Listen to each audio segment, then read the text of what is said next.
नमस्कार जी। कैसे हो आप लोग? पढ़ाई अच्छी चल रही है? समझ में आ रहा है? अच्छा। और कोई विगत क्लास का कोई क्वेश्चन,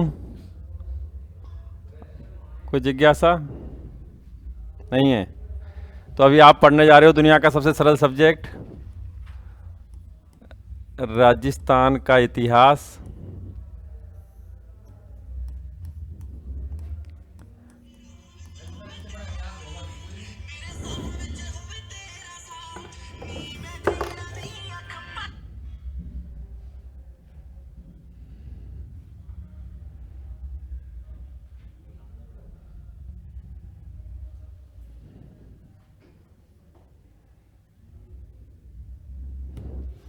हाँ भाई, बड़ा सरल सब्जेक्ट है। हाँ, क्या क्वेश्चन था आपका? इससे बड़ा इतिहास कोई नहीं होगा। हाँ जी, ये रियल फैक्ट है। एक्चुअली इतिहास और कला संस्कृति के मैटर में राजस्थान सबसे ज़्यादा धनी है। और अगर आप आकलन करने लगें सारी स्टेट का, तो सबसे बड़ी जीके भी राजस्थान की है।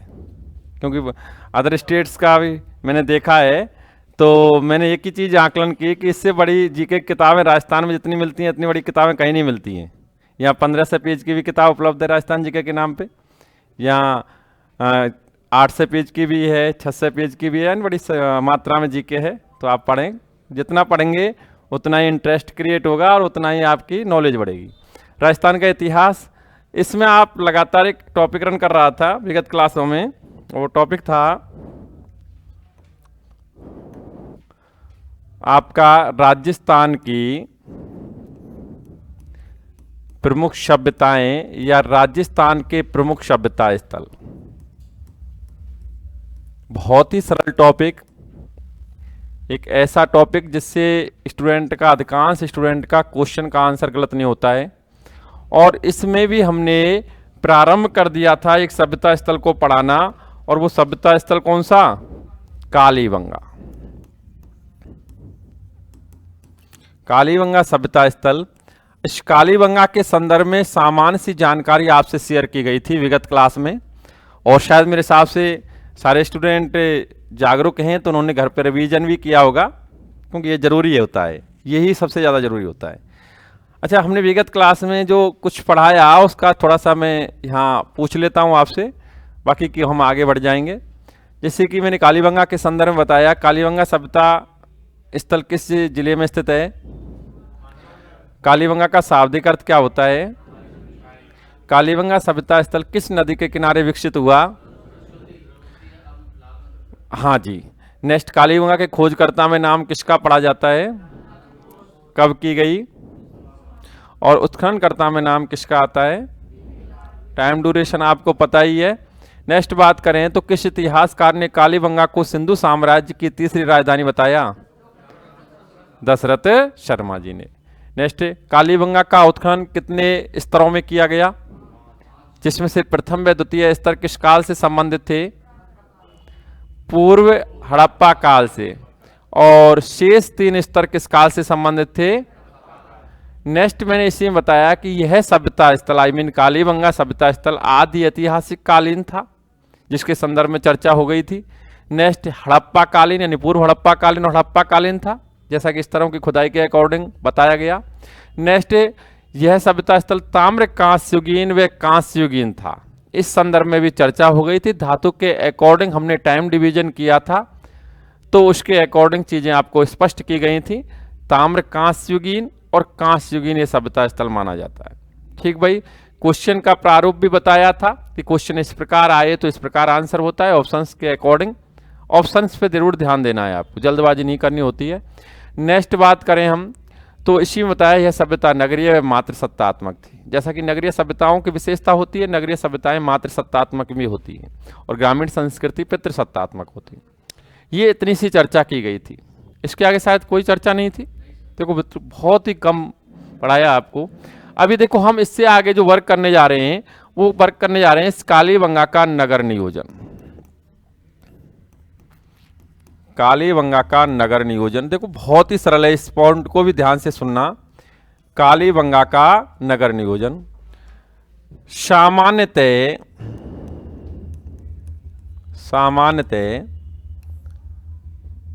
सभी स्टूडेंट ध्यान से सुनना, कालीबंगा का नगर नियोजन जब पढ़ते हैं तो सामान्यतः 2 भागों में बटा हुआ था, 2 भागों में बटा हुआ था। नगर नियोजन कितने भागों में बटा हुआ था? 2 भागों, जिसमें एक पश्चिमी भाग और दूसरा पार्ट पूर्वी भाग।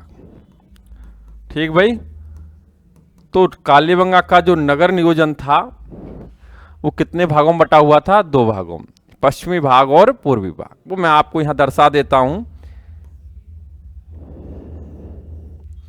पश्चिमी भाग और पूर्वी भाग। मैं आपको एक चीज और स्पष्ट कर दूं, आप जब सिंधु घाटी सभ्यता का नगर नियोजन पढ़ते हो तो उस नगर नियोजन के तहत भी यही कॉमन वे में पढ़ते हो कि सिंधु घाटी सभ्यता का भी नगर नियोजन कितने भागों में बटा हुआ था? 2 भागों में। ठीक भाई, कुछ ऐसे स्थान थे जिनमें थोड़ा बहुत परिवर्तन था, लेकिन कॉमन वे में जब नगर नियोजन, बहुत सारे स्थल खोजे गए हैं, कॉमन वे में चीज पढ़ी जाती है। तो सिंधु घाटी सभ्यता का भी नगर नियोजन 2 भागों में बटा हुआ था, पश्चिमी और पूर्वी भाग में। और उसमें एक चीज और थी, पश्चिमी भाग दुर्गीकृत होता था और पूर्वी भाग दुर्गीकृत होता था। अभी यहां कुछ परिवर्तन होंगे, उनको मैं स्पष्ट कर दूंगा, लेकिन अभी आप यहां ये देखें 2 भागों में बटा हुआ था। मैंने कहा पश्चिमी भाग, पश्चिमी भाग और कौन सा? पूर्वी भाग। समझना चीजों को बड़ा स्पष्ट है, सरल भी है। यहां आप देखें तो पश्चिमी भाग को, इस पश्चिमी भाग को दुर्ग टीला कहा जाता था, इस पश्चिमी भाग को ऊपरी टीला कहा जाता था, और इसी पश्चिमी भाग को एक और नाम दिया गया, कालीबंगन फर्स्ट। क्या नाम दिया गया? कालीबंगन फर्स्ट। अच्छा, ये पॉइंट थोड़ा डिफरेंट है। ठीक भाई, ये नाम मैं आपको बता दूं किस आधार पर मैं यहां कह रहा हूं। वो आधार है आपकी एंशियंट इंडियन हिस्ट्री की किताब आती है, बड़ी चर्चित होती है, आईएएस की स्टूडेंट जो होते हैं, तैयारी करने वाले उसको पढ़ते हैं, और वो लेखक राइटर हैं उसके केसी श्रीवास्तव।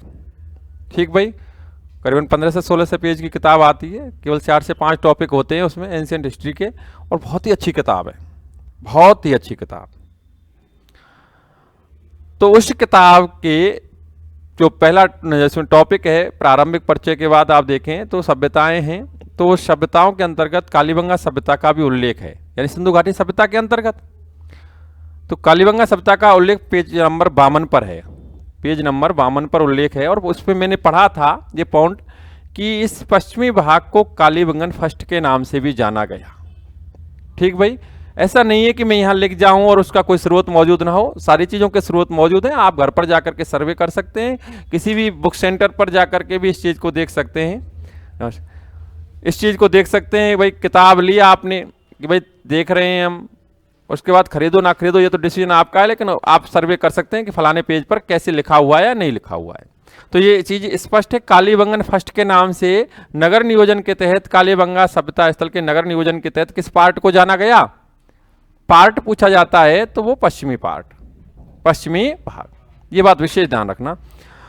अगर हम इसमें एक और चर्चा करना चाहें यहां पर, तो आप जब राजस्थान की प्रमुख सभ्यताएं पढ़ते हो तो एक सभ्यता स्थल पढ़ा जाता है जिसे कालीबंगा प्रथम के नाम से भी जाना जाता है। देखो क्वेश्चन में अंतर कितना आएगा, ध्यान रखना। राजस्थान के किस सभ्यता स्थल को या किस पुरा स्थल को कालीबंगा प्रथम के नाम से जाना जाता है? इसका आंसर क्या होगा?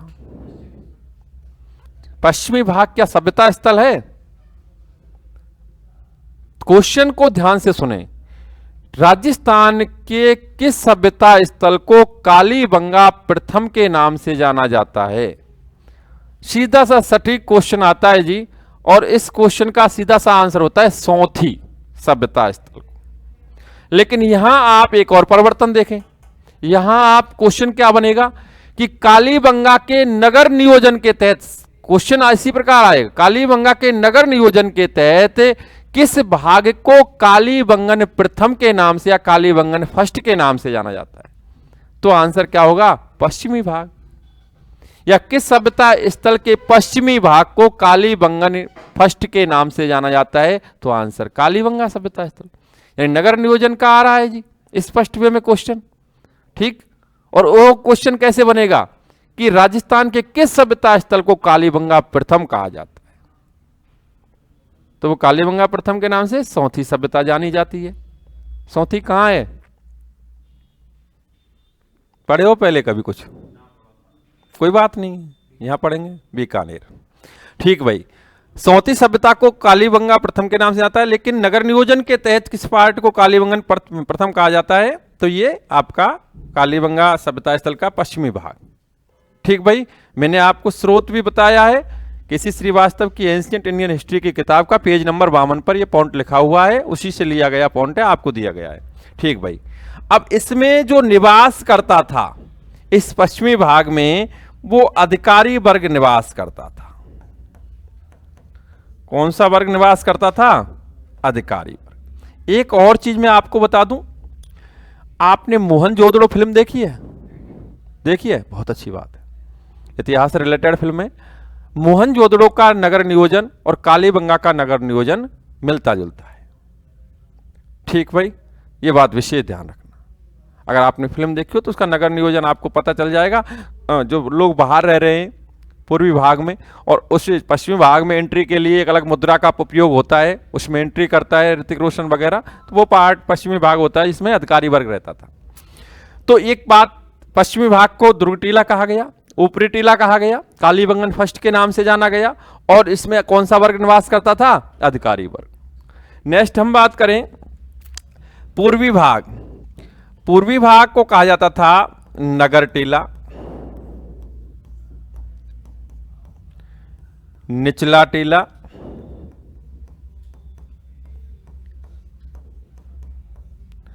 और इसमें निवास करते थे सामान्य लोग। सामान्य लोग या आम व्यक्ति जो निवास करता था वो किस भाग में निवास करता था? निश्चिंत रहें, आपको लिखने का टाइम दिया जाएगा, क्योंकि एक्चुअली कोचिंग का काम होता है समझाना। ठीक भाई, तो आप समझने का प्रयास करें। यहां आप देखें तो क्वेश्चन क्या बनते हैं, क्वेश्चनों पे भी, क्योंकि आपका एग्जाम ऑब्जेक्टिव टाइप होगा, तो आप जो थ्योरी पढ़ रहे हो उसका ऑब्जेक्टिव भी ध्यान से सुने।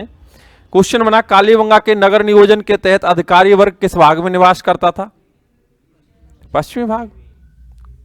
कालीबंगा के नगर नियोजन के तहत सामान्य लोग किस भाग में रहते थे? कालीबंगा के नगर नियोजन के तहत नगर टीला के नाम से किससे जाना जाता था? पश्चिमी भाग, पूर्वी भाग। कालीबंगा के नगर नियोजन के तहत दुर्ग टीला किसे कहा जाता था? ठीक भाई, ये सामने, ये सारी चीजें आपके क्वेश्चन के रूप में है, आपके सामने सारे क्वेश्चन हैं आपके। कालीबंगा के नगर नियोजन के तहत किस भाग को कालीबंगन फर्स्ट कहा जाता था? ये भी पश्चिमी भाग। अभी यहां कुछ डिफरेंट क्या है, आप जब सिंधु घाटी सभ्यता की विशेषताएं, उसके नगर नियोजन की विशेषता पढ़ते हो तो उसमें स्पष्ट तौर से लिखा होता है, कुछ स्थानों को छोड़ करके जिनका उल्लेख बाद में किया जाता है, बाकी स्पष्ट तौर पे लिखा होता है कि भाई पश्चिमी भाग दुर्गीकृत होता था और पूर्वी भाग अदुर्गीकृत होता था। लेकिन आप गहराई से पढ़ें, मैंने कुछ किताबों को देखा है, कुछ गाइडों को देखा है कि उन गाइडों में सिंधु घाटी सभ्यता की विशेषताओं को ही कालीबंगा की सभ्यता की विशेषताओं में ऐसे के एज इट इज उतार दिया जाता है, जो कि गलत है, क्योंकि कुछ परिवर्तन इसमें हैं। जैसे कि क्या परिवर्तन है?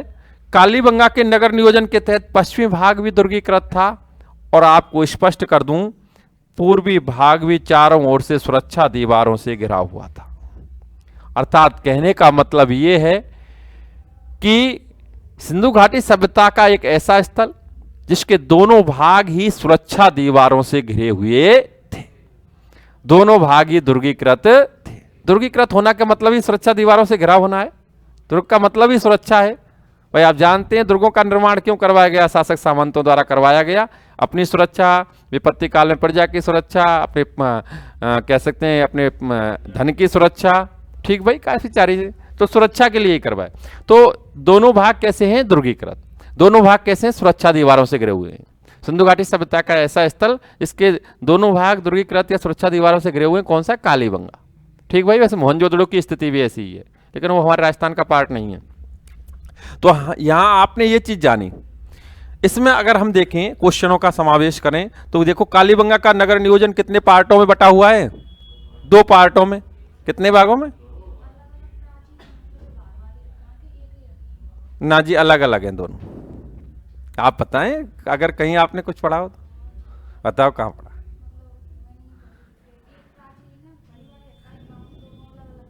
कहां पढ़ा?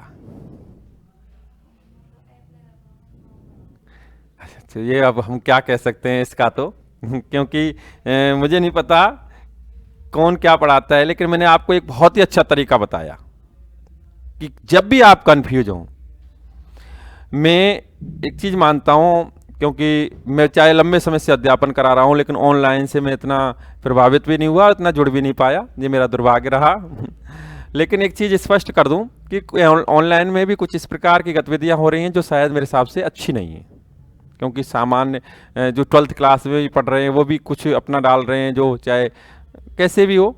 लेकिन मैं एक चीज जानता हूं कि आपको जब भी ऐसा कुछ महसूस हो कि चीजें यहाँ अलग हैं या कुछ ऑनलाइन में या कहीं अदर आप पढ़ते हो, आजकल तो सैलाब है यूट्यूब पर, तो आपको उसका कैसे डिसीजन लेना है कि सही क्या है?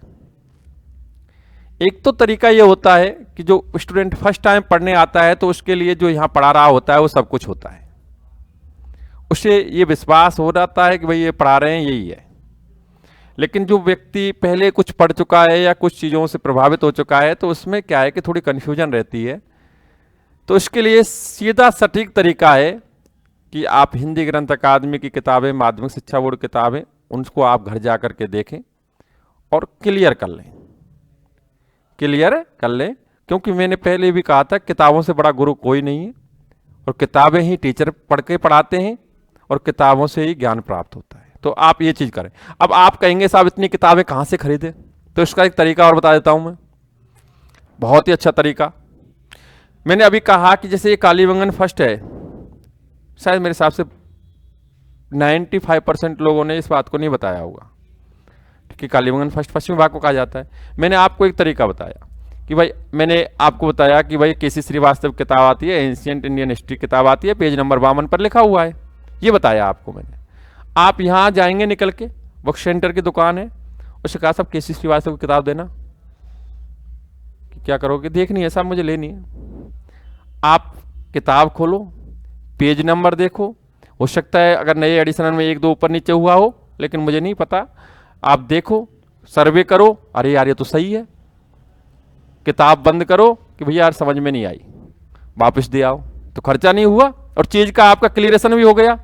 अभी आप इस चीज को देखें, दोनों भाग ध्रुवीकृत थे, उसी किताब के अंतर्गत ये भी स्पष्ट लिखा हुआ है। कालीबंगा सभ्यता विस्तृत रूप से दे रखी है, लेकिन आप इस चीज को हिंदी ग्रंथ अकादमी किताब से भी क्लियर कर सकते हैं, उसमें भी लिखा हुआ है। हिंदी ग्रंथ अकादमी किताब में भी ये लिखा हुआ है कि दोनों ही भाग अलग अलग, मैं लिखाऊंगा यहां स्पष्ट तौर पर, नोट करके लिखाऊंगा कि दोनों भाग अलग अलग सुरक्षा दीवारों से घिरे हुए थे। दोनों भाग अलग अलग सुरक्षा दीवारों से घिरे हुए थे। ठीक भाई, तो निश्चिंत रहें। अब आगे बढ़ते हैं हम, ध्यान से सुनना आप लोग। यहां के मकानों की चिनाई में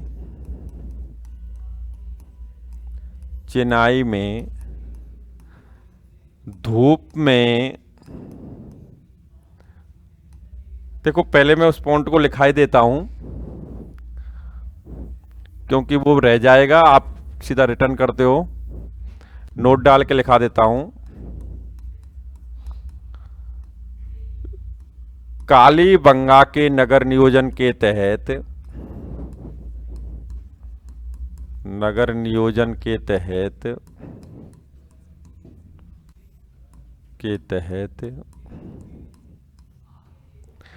दोनों भाग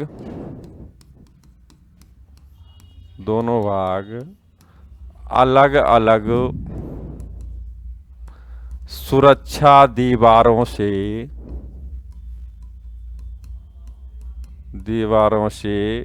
घिरे हुए थे। ठीक भाई, हो गया? लिख दिया है मैंने। नेक्स्ट बात करें तो मैंने अभी बताया कि यहां से प्राप्त मकानों की चिनाई में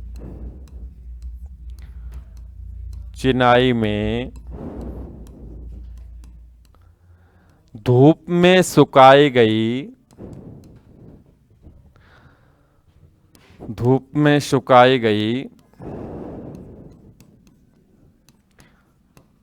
कच्ची ईंटों का प्रयोग किया जाता था। देखो, आप जानते हैं कि पक्की ईंटें कैसी होती हैं, जो भट्टे में पकाई जाती हैं, ठीक है, लाल होती। लेकिन यहां जो ईंटें प्रयोग की जाती थी वो धूप में सुखा करके जो ईंट बनाई जाती, धूप में सुखाई जाती, जिसका आकार वगैरह मैं निर्धारित करूंगा अभी थोड़ी देर बाद। तो उस प्रकार धूप में सुखा करके और यूज लिया जाता था। तो यहां धूप में सुखाई गई कच्ची ईंटों का प्रयोग किया जाता था। अतः एक चीज और विशेष ध्यान रखना, अतः इसे आई मीन कालीबंगा को इसे दीनहीन बस्ती कहा गया।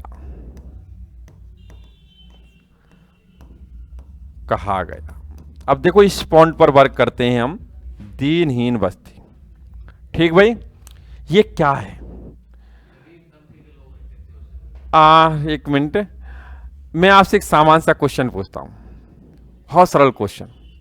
सिंधु घाटी सभ्यता के अंतर्गत जो मकान प्राप्त हुए वो किस प्रकार की ईंटों से बने होते थे? दो ही ऑप्शन है आपके पास, कच्ची ईंटें और पक्की ईंटें।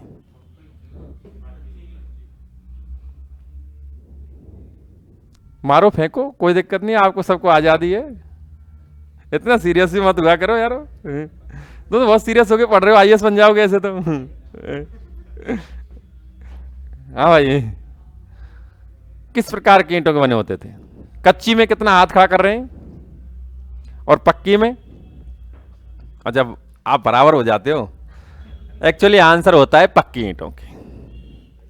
किस प्रकार की ईंटों के? पक्की ईंटों के। अब देखो, इन चीजों को जाके देख सकते हो आप, ऐसा कुछ नहीं है, बस मैं तो कंपैरिजन के तहत पढ़ा रहा हूं, क्योंकि ये उसी सभ्यता स्थल का स्थल है। ठीक है भाई, तो थोड़ा सा कंपैरिजन कर देता हूं, बाकी कुछ ऐसा नहीं है। आप एक चीज देखें, नॉर्मली ये आपका एक एरिया है, पॉश एरिया है, इसमें आप देखते हैं 10 प्लॉट हैं, बहुमंजिला बने हुए हैं, ठीक, 9 प्लॉट। एक आपका देख रहे हैं, एक प्लॉट ऐसा है जिसमें छप्पर पड़ा हुआ है, एक सामान्य व्यक्ति रह रहे हैं। तो आपके मन में विचार नहीं आएगा कि यार देखो, इस अमीर इलाके में, पॉश एरिया में, यार ये गरीब कहां से आके रहने लगे, ऐसा विचार आएगा ही आएगा।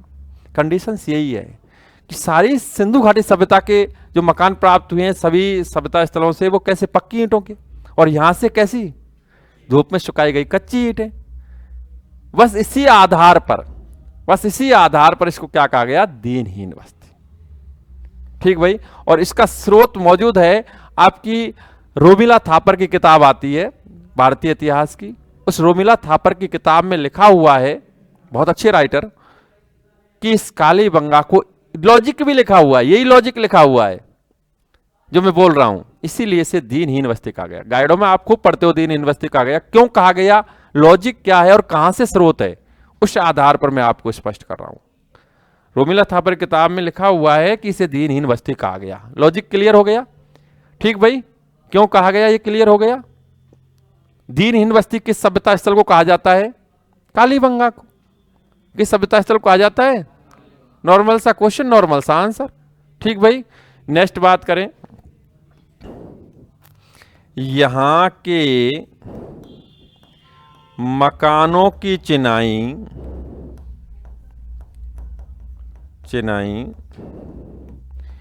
इंग्लिश बॉन्ड सिस्टम पर आधारित थी। इंग्लिश बॉन्ड सिस्टम पर आधारित थी और चिनाई में प्रयुक्त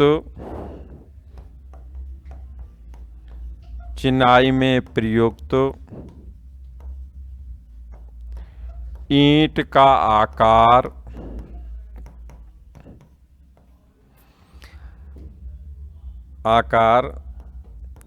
30:15:7.5 या 4:2:1 में होता था। ये इसी का अगर आप निकालें ना तो 4:2:1 ही आएगा। इसका भी ये कई जगह ये लिखा होता है, कई जगह ये लिखा होता है, बात एक ही है। ये कि क्या आधार है? लंबाई, चौड़ाई और ऊंचाई। ठीक भाई, होता था। अब देखो समझना क्या है, ये ईंट का आकार होता था, इसमें तो कोई बड़ी बात नहीं है, आप सब कुछ लोग जानते हो इसको। लेकिन इंग्लिश बॉन्ड सिस्टम क्या होता है? सेंटीमीटर में। हाँ, मुझे बताएं कि इंग्लिश बॉन्ड सिस्टम क्या होता है।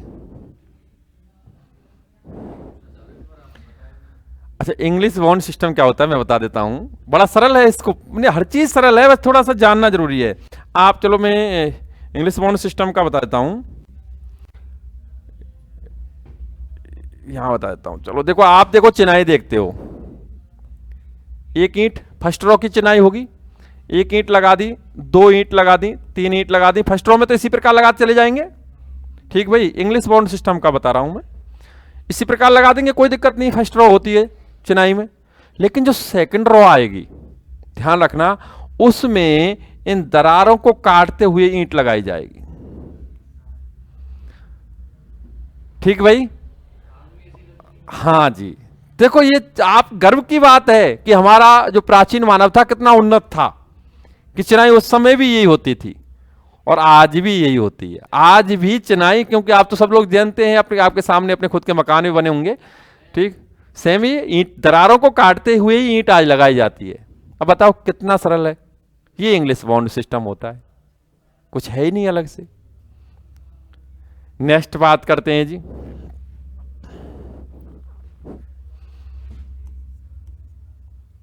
यहां के मकानों की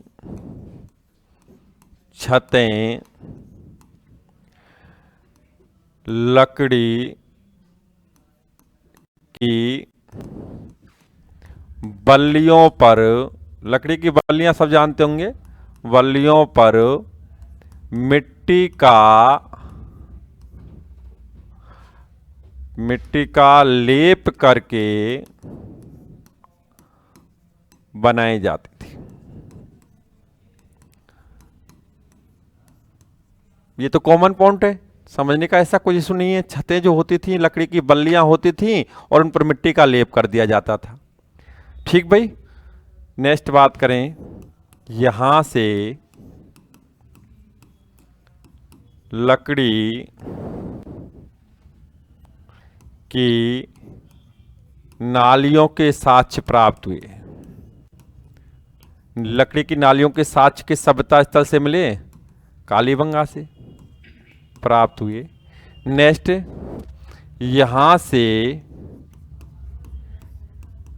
से अलंकृत फर्श के प्रमाण मिले। आई मीन अलंकृत होती है सजी हुई, ठीक भाई, चित्रित फर्श के प्रमाण मिले। अब चलो मैं एक बड़ी चर्चा करता हूं मैं आपसे, बहुत सरल और बड़ी चर्चा, जो ऐसा क्वेश्चन पूछने जा रहा हूं जो कई सारे एग्जाम्स में आया है। लेकिन उससे पूर्व एक पॉइंट और इसमें लिख देता हूं, यहां की सड़कें,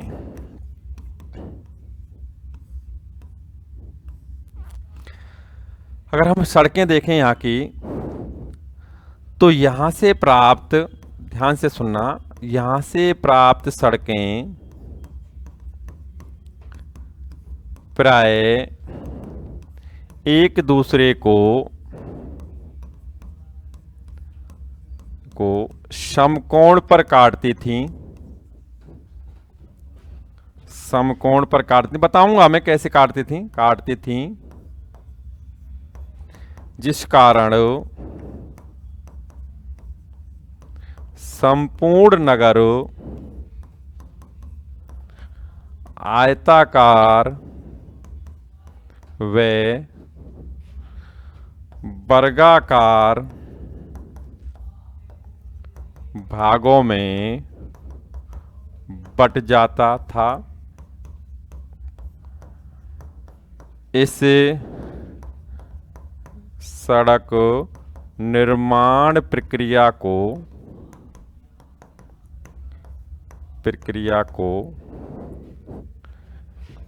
ग्रिड पद्धति, जाल पद्धति, ऑक्सफोर्ड या चेसबोर्ड नाम दिया गया।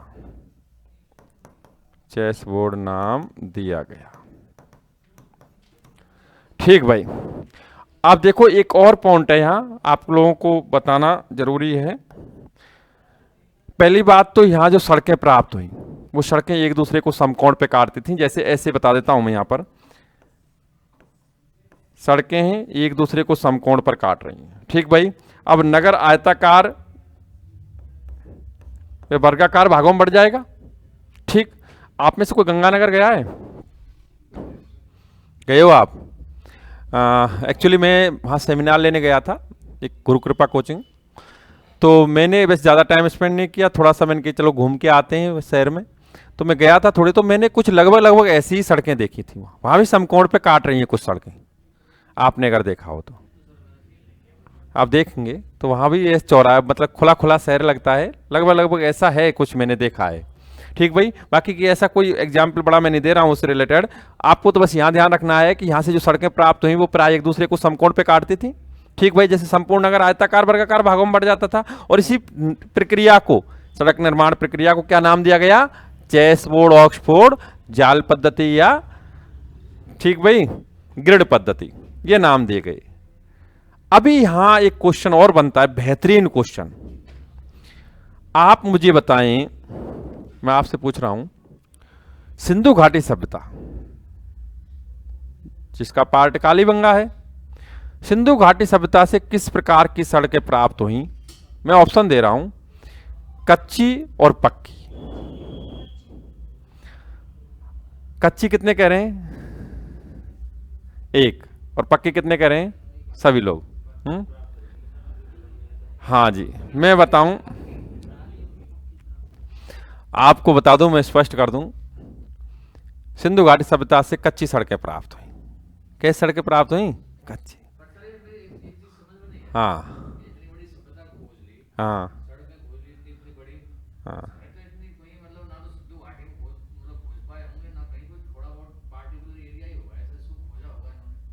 नहीं, वो फर्स्ट में जो खोजा गया था हड़प्पा खोजा गया था, तो हड़प्पा की जो खोज की गई थी वो क्राइटेरिया का खोजी गई।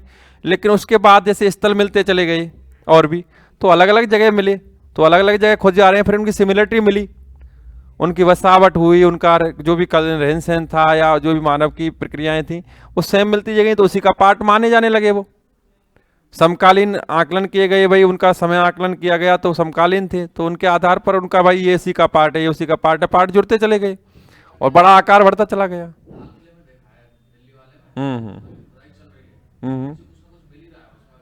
हाँ, तो ये तो मिलता ही है अवशेष।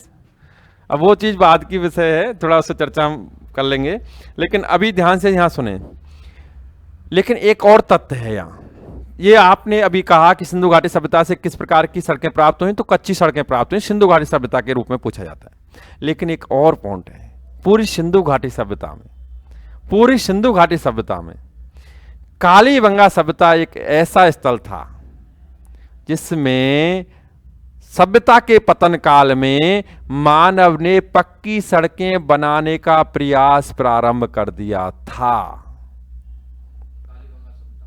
केवल कालीबंगा में, पूरी सिंधु घाटी सभ्यता में केवल एक ऐसा स्थल था जिसमें सभ्यता के पतन काल में, जब ये सभ्यता नष्ट होने जा रही थी, नष्ट होने के काफी सारे लॉजिक होते हैं, प्राकृतिक प्रकोप भी माना जाता है, ठीक भाई, KUR कैनेडी, संक्रामक रोग मानते हैं, और भी कई सारे लॉजिक निकल के आते हैं।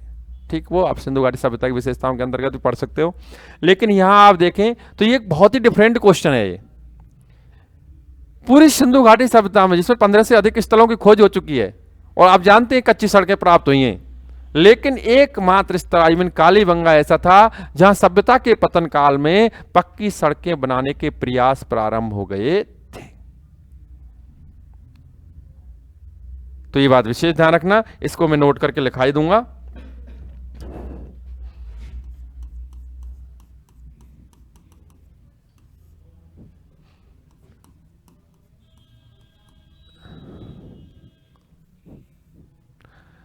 सभ्यता के पतन काल में कालीबंगा में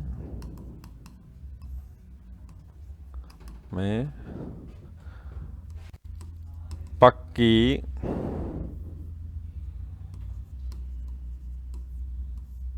सड़कें बनाने के प्रयास प्रारंभ हो गए थे। अच्छा, अब मैं एक क्वेश्चन पूछता हूं, बड़ा सामान्य क्वेश्चन, सरल क्वेश्चन पूछता हूं आपसे। आरएस के एग्जाम में भी आ चुका है, कई सारे और एग्जाम्स में भी पूछा गया है और सब लोग आंसर जानते हैं इसका। एक ऐसा क्वेश्चन जिसका सभी आंसर जानते हैं। क्वेश्चन है, जुते हुए खेतों के साक्ष्य कहां से प्राप्त हुए?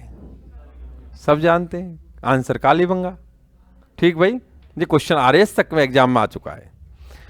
अच्छा, ये क्वेश्चन आपके लिए नहीं है, क्वेश्चन मैं बोलूंगा वो है आपके लिए तो, कि कालीबंगा सभ्यता स्थल से जुते हुए खेतों के साक्ष्य किस दिशा से प्राप्त हुए? आपकी माध्यमिक शिक्षा बोर्ड की किताब में स्पष्ट तौर पर दिशा दे रखी है। हाँ, दिशा दोहरे होते हैं ना, हम तो जो क्वेश्चन पूछ रहे हैं उसी का सीधा आंसर दो, दोहरे पीरियड ने छोड़ो। अच्छा, हाँ, दोहरे जुते हुए हैं, वो तो खैर ठीक है, क्योंकि मिश्रित फसल के प्रमाण मिले हैं। एक चीज देखो कि यहां से मिश्रित फसल के भी प्रमाण मिले हैं, तो जुताई दोहरी होगी, भाई डबल फसल उत्पादन लिया जा रहा है तो जुते हुए खेतों के साक्ष्य मिले, मिश्रित फसल के प्रमाण मिले, ये बात है, इस पे हम चर्चा करेंगे अभी। लेकिन जो जुते हुए खेतों के साक्ष्य प्राप्त हुए हैं वो किस दिशा से प्राप्त हुए हैं, क्वेश्चन ये है।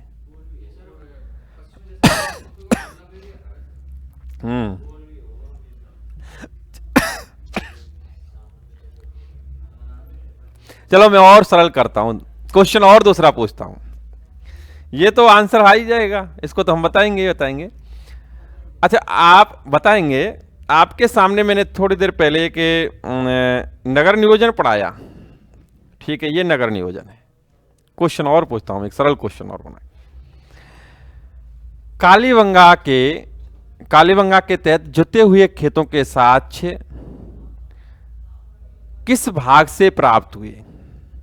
ठीक भाई, अब एक मिनट मैं ऑप्शन दूंगा आपके लिए, किस भाग से प्राप्त हुए। ऑप्शन पश्चिमी भाग,